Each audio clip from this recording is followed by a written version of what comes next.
بسم اللہ الرحمن الرحیم۔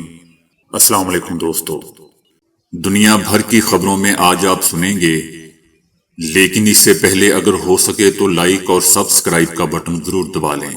شکریہ۔ امریکہ کے صدر جو بائیڈن نے کہا ہے کہ ہر 7 دن میں 3 اسرائیلی قیدی غزہ سے آزاد کیے جائیں گے۔ قیدیوں کی آزادی جنگ بندی کے بعد فوراً بعد شروع ہو گئی ہے۔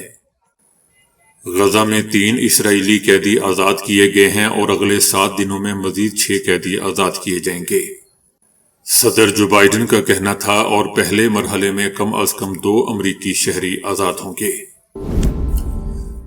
افغانستان کے نائب وزیر خارجہ نے لڑکیوں کی تعلیم پر عائد پابندی کو ان کے ساتھ ناانصافی قرار دیتے ہوئے اس کے خاتمے کا مطالبہ کر دیا ہے۔ نائب وزیر خارجہ شیر محمد عباس نے خواتین کی تعلیم پر عائد پابندی کو شریعت کے خلاف قرار دیا۔ ان کا کہنا تھا کہ ملک میں 20 ملین لوگوں کے ساتھ ناانصافی کی گئی ہے۔ افغانستان کی 40 ملین کی آبادی میں 20 ملین خواتین ہیں جن کے ساتھ ناانصافی ہوئی ہے۔ ان کی تعلیم پر عائد پابندی شریعت کے مطابق نہیں ہے۔ شیر محمد عباس نے سوال اٹھایا کہ کیا فیصلے کے روز، قیامت کے روز ہم سب ایک ساتھ کھڑے نہیں ہوں گے؟ جہاں ہم سب بے بس ہوں گے۔ ہم نے لڑکیوں کو ان کے تمام حقوق سے محروم کر دیا ہے۔ ان کے پاس کوئی وراثتی حق نہیں اور ان کے شوہروں سے متعلق بھی ان کے پاس کوئی حق نہیں ہے۔ یہ زبردستی کی شادیوں پر بھی قربانی دیتی ہیں۔ نائب وزیر خارجہ کا کہنا تھا کہ لڑکیوں کو تعلیم حاصل کرنے کی بھی اجازت نہیں ہے۔ وہ مساجد نہیں جا سکتی۔ ان پر سکولوں اور یونیورسٹی کے دروازے بند ہیں۔ حتیٰ کہ ان کو مذہبی سکولوں تک بھی رسائی حاصل نہیں ہے۔ ان کا کہنا تھا کہ لڑکیوں پر تعلیم کے دروازے بند کرنے کی کوئی وضاحت موجود نہیں ہے، لہذا ریاست کے رہنما لڑکیوں پر تعلیم کے دروازے کھولیں، اس کے لیے کوئی بھی قابل قبول جواز موجود نہیں ہے اور نہ کبھی ہوگا۔ شیر محمد عباس کا کہنا تھا کہ نبی کریم صلی اللہ علیہ وآلہ وسلم کے وقت خواتین اور مردوں دونوں کے لیے علم کے دروازے کھلے تھے۔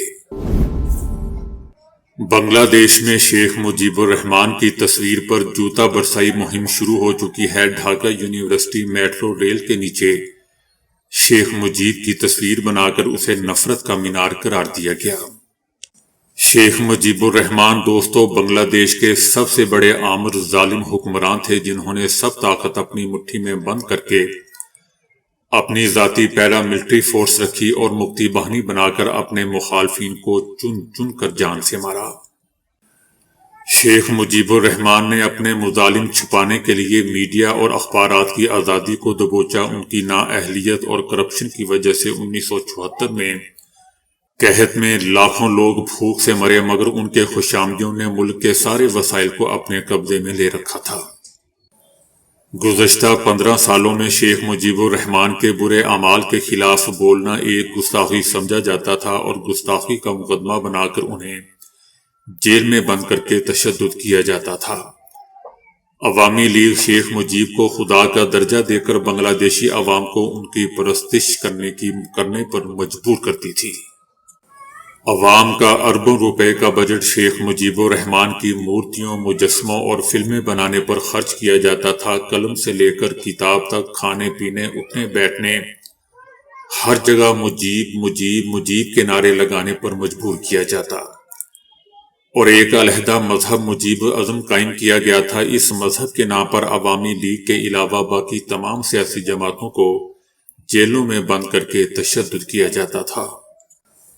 موجودہ بنگلہ دیشی نوجوانوں کے دلوں میں شیخ مجیب الرحمان کی کوئی جگہ اور احترام نہیں ہے۔ نوجوانوں میں ایسے جھوٹے مجیب ازم کے خلاف نفرت ہے اور رہے گی، اور نوجوان ان کے خلاف نفرت کے مینار اور مجسمے پر جوتے پھینکتے رہیں گے۔ عالمی رہنما ٹرمپ کے دوبارہ امریکی صدر منتخب ہونے کے بعد ان کے ساتھ تعلقات بہتر بنانے کی کوششوں میں مصروف ہیں، لیکن یوکرین اس معاملے میں سب سے آگے ہے۔ CNN کا کہنا ہے کہ یوکرین کے صدر نے نئے سال کی تقریر میں کہا کہ انہیں یقین ہے کہ نئے امریکی صدر ٹرمپ امن قائم کرنے اور صدر پیوٹن کی جارحیت ختم کرنے کی صلاحیت رکھتے ہیں۔ یوکرینی صدر نے حالیہ دنوں میں ایک امریکی پوڈ کاسٹر کو بتایا کہ ٹرمپ کملا ہیرس سے زیادہ طاقتور امیدوار تھے اور انہوں نے یہ ثابت کیا کہ وہ ذہنی اور جسمانی طور پر اس عہدے کے اہل ہیں۔ یوکرین کی پارلیمنٹ کے ایک رکن نے نومبر میں ٹرمپ کو نوبیل امن انعام کے لیے بھی نامزد کیا تھا۔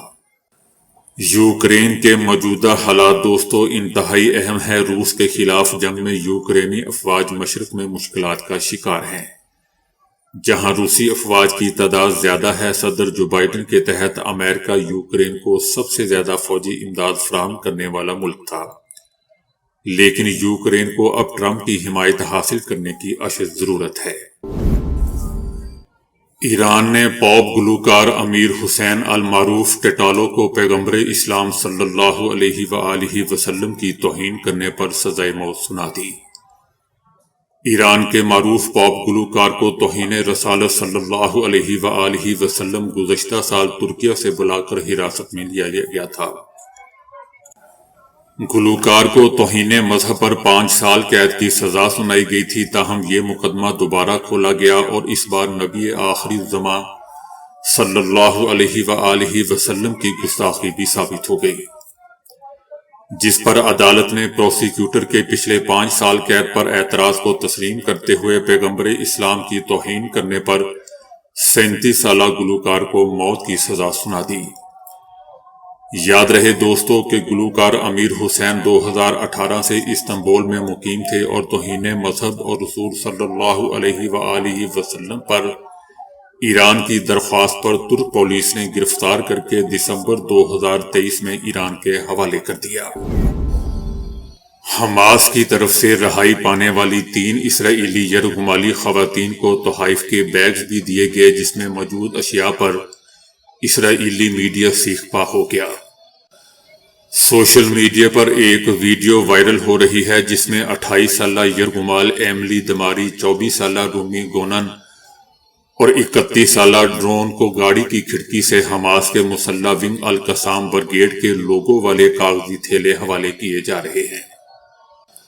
ویڈیو میں تینوں خواتین مسکراتی ہوئی دکھائی دے رہی ہیں۔ حماس کے کارکنوں نے ہر یرغمالی کو ایک تحفے کا بیگ پیش کیا۔ تینوں یرغمالی خواتین کے چہروں پر خوشی نمایاں تھی اور وہ بے خوف نظر آ رہی تھی، جس سے ظاہر ہوتا ہے کہ حماس نے قید کے دوران ان سے بہت اچھا سلوک روا رکھا۔ اسرائیلی میڈیا کا کہنا تھا کہ ان بیگز میں خواتین کی رہائی کا سرٹیفکیٹ موجود تھا۔ ہر سرٹیفکیٹ پر دستخط کیے گئے تھے اور رہائی کا فیصلہ لکھا ہوا تھا۔ بیگ میں یرغمالیوں کی قید کے دوران کی تصاویر اور غزہ کی پٹی کا نقشہ بھی شامل تھا۔ اسرائیلی میڈیا واویلا کر رہا ہے کہ یہ تحائف ایک مذہبی کھیل تھا جو حماس کی طرف سے پروپیگنڈے کا حربہ ہو سکتا ہے، تاہم فوری طور پر بیگ کا مقصد واضح نہیں ہو سکا۔ امریکی صدر ٹرمپ نے حلف اٹھانے سے پہلے واشنگٹن سے ریلی سے خطاب کرتے ہوئے کہا کہ وہ جو بائیڈن کے تمام ایگزیکٹو آرڈر کو منسوخ کر دیں گے۔ انہوں نے ٹک ٹاک کو بحال کرنے کا اعلان کیا اور کہا کہ مجھے یہ ایپ پسند ہے، اس کے 50% شیئر امریکہ کو ملنے چاہیے۔ ٹرمپ کا کہنا تھا کہ ہم نے الیکشن میں بڑی مشکل سے کامیابی حاصل کی ہے، امریکہ کو ایک بار پھر عظیم بنانے جا رہے ہیں، ملک کو بدنام اسٹیبلشمنٹ سے نجات دلائیں گے۔ ان کا کہنا تھا کہ امریکی سرحدوں کو محفوظ بنائیں گے اور در اندازی روکیں گے۔ ان کا کہنا تھا کہ میرے صدارت سنبھالنے سے پہلے ہی تبدیلیاں آ رہی ہیں، ہم تاریخی رفتار اور طاقت سے کام کریں گے۔ ان کا کہنا تھا کہ غزہ میں جنگ بندی مشرق وسطی میں امن کے لیے ایک اہم قدم ہے، ایران کے پاس اب حماس کی مدد کے لیے کوئی پیسہ نہیں ہے۔ ٹرمپ کا کہنا تھا کہ جو بائیڈن انتظامیہ کا ہر بنیاد پرست اور احمقانہ انتظامی حکم میرے عہدے کا حلف اٹھانے کے چند گھنٹوں کے اندر ہی منسوخ کر دیا جائے گا۔ امریکی صدر ٹرمپ کا کہنا تھا کہ اب آپ کو کل ٹیلی ویژن دیکھنے میں بہت مزہ آئے گا۔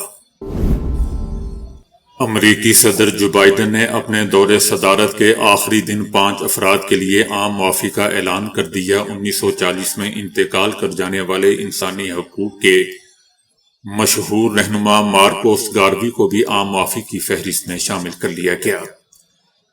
جنہیں 1923 میں فراڈ کے الزام میں 5 سال قید کی سزا دی گئی تھی، تاہم 1927 میں اس وقت کے صدر نے انہیں معاف کر دیا تھا۔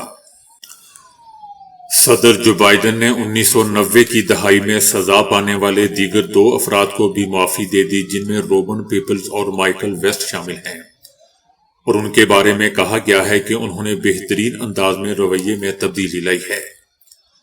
یاد رہے دوستو کہ جو بائیڈن سے اپنے دور صدارت کے آخری روز روایات کے مطابق ڈاکٹر عافیہ صدیقی کو بھی رہائی دینے کی درخواست کی گئی تھی۔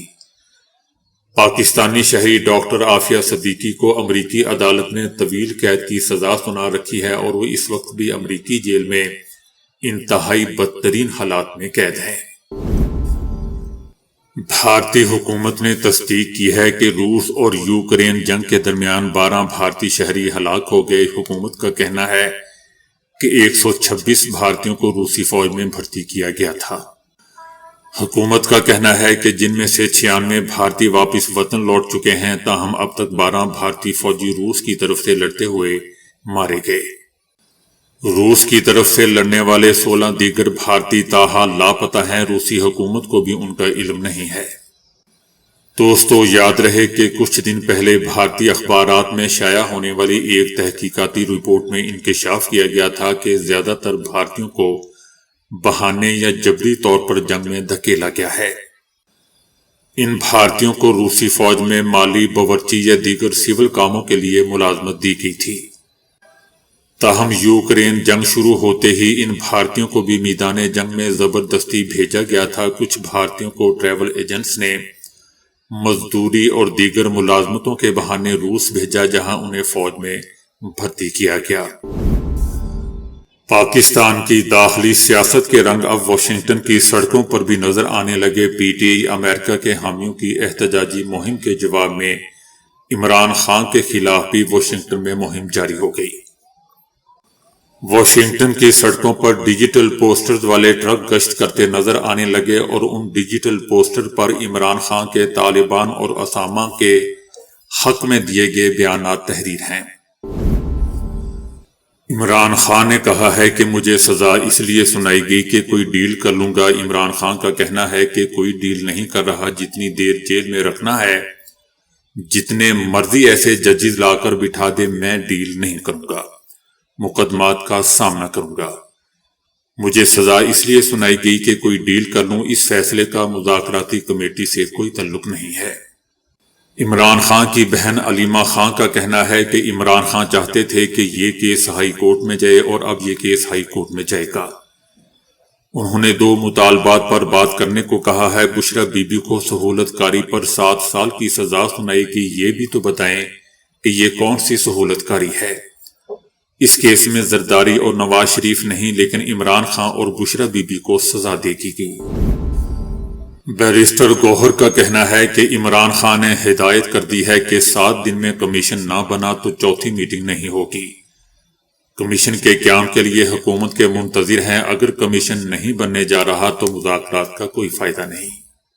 بیرسٹر گوہر کا کہنا تھا کہ ہماری شرط یہ ہے کہ جوڈیشل کمیشن بنایا جائے۔ عمران خان نے کہا ہے کہ 7 دن میں کمیشن بنائیں۔ حکومت نے پاکستان تحریک انصاف کی مذاکراتی کمیٹی کے مطالبات پر جواب تیار کرتے ہوئے 9 مئی 2023 سے متعلق واقعات کی تحقیقات کے لیے جوڈیشل کمیشن بنانے کا پاکستان تحریک انصاف کا مطالبہ مسترد کر دیا۔ حکومت نے 9 مئی سے متعلق جوڈیشل کمیشن نہ بنانے کا فیصلہ کیا ہے۔ حکومت کا موقف ہے کہ 9 مئی جی ایچ کیو پر کور کمانڈر کے گھر حملہ ہوا۔ اس روز شہداء کی یادگاروں اور مجسموں کی بے حرمتی کی گئی۔ اس دن منظم منصوبہ بندی سے فوجی تنصیبات کو نشانہ بنایا گیا۔ حکومت کا موقف ہے کہ عدالتوں میں زیر سماعت مقدمات پر جوڈیشل کمیشن نہیں بنا کرتے۔ 9 مئی سے متعلق عدالتوں میں چلان پیش ہو چکے ہیں۔ 9 مئی کا کوئی سیاسی قیدی نہیں ہے۔ تحریک انصاف کا کہنا ہے کہ 9 مئی کمیشن تحقیقات کرے کہ پاکستان تحریک انصاف کے بانی عمران خان کی گرفتاری کے حالات کی قانونی حیثیت کیا ہے۔ کمیشن گرفتاری کے طریقہ کار کی قانونی حیثیت اور اسلام آباد ہائی کورٹ کے احاطے میں رینجرز اور پولیس کے داخلے کے ذمہ دار افراد کا تعین کرے۔ کمیشن عمران خان کی گرفتاری کے بعد ملک بھر میں پیش آنے والے واقعات، خاص طور پر ان حالات کی تحقیقات جن میں افراد کے گروپس حساس مقامات تک پہنچے۔ کمیشن حساس مقامات کی سی سی ٹی وی ریکارڈنگ کا جائزہ لے۔ کمیشن اگر سی سی ٹی وی فوٹیج دستیاب نہیں تو اس کی عدم دستیابی کی وجوہات کا تعین کرے۔ کمیشن 9 مئی کے واقعات کے سلسلے میں گرفتار کیے گئے افراد کو کس طریقے سے حراست میں لیا گیا اور انہیں کس حالت میں رکھا گیا، یہ بھی تحقیق کرے۔ مریم نواز نے کہا ہے کہ سوشل میڈیا کی وجہ سے پاکستان میں جھوٹ کا سیلاب آ گیا۔ جن کے پاس بتانے کے لیے کوئی کارکردگی نہیں، وہ جھوٹ کا سہارا لینے لگے۔ وزیر اعلیٰ پنجاب مریم نواز نے ڈی جی خان میں ہونہار اسکالرشپ کی تقریب سے خطاب کرتے ہوئے کہا کہ ہم ڈنڈا بردار نہیں، ہم علم، امن اور ترقی کے علمبردار ہیں۔ بچے اپنے والدین سے دعائیں لیں، غصہ آ بھی جائے تو جواب نہ دیں۔ میرے بیٹے اور بیٹیوں، بڑوں کا لحاظ کرو، بدتمیزی نہ کرو اور لائن کراس مت کرو۔ کبھی نہیں چاہوں گی کہ آپ کسی کو گالی دو۔ بچے بغیر تحقیق کے سوشل میڈیا کی پوسٹ پر یقین نہ کیا کریں۔ سچ ابھی تسمے باندھ رہا ہوتا ہے، جھوٹ پوری دنیا کا چکر بھی لگا کر آ جاتا ہے۔ مریم نواز کا کہنا تھا کہ عمران خان نے 4 سال تک کام کچھ نہیں کیا، اختتام پر یہی کہا یہ چور ہے، وہ چور ہے، اسے پکڑ لو، اسے پکڑ لو، اسے آگ لگا دو، اسے آگ لگا دو۔ بچے کوئی بھی فیصلہ کرتے وقت پاکستان کو سامنے رکھیں۔ پاکستان ہماری ماں ہے اور ماں کے ساتھ وفاداری کی جاتی ہے، غداری نہیں۔ مریم نواز کا کہنا تھا کہ ایسا نہیں ہو سکتا کہ میری حکومت نہ ہو تو پاکستان کو جلا دو۔ اس ملک کو ماں کی مانی سمجھنا چاہیے۔ نوجوانوں، آپ کو ہر فیصلہ ہونہار اسکالرشپ کی طرح 100% میرٹ پر کرنا چاہیے۔ تو دوستو، ابھی کے لیے اتنا ہی۔ ویڈیو کو لائک اور شیئر کرنے کا بہت بہت شکریہ۔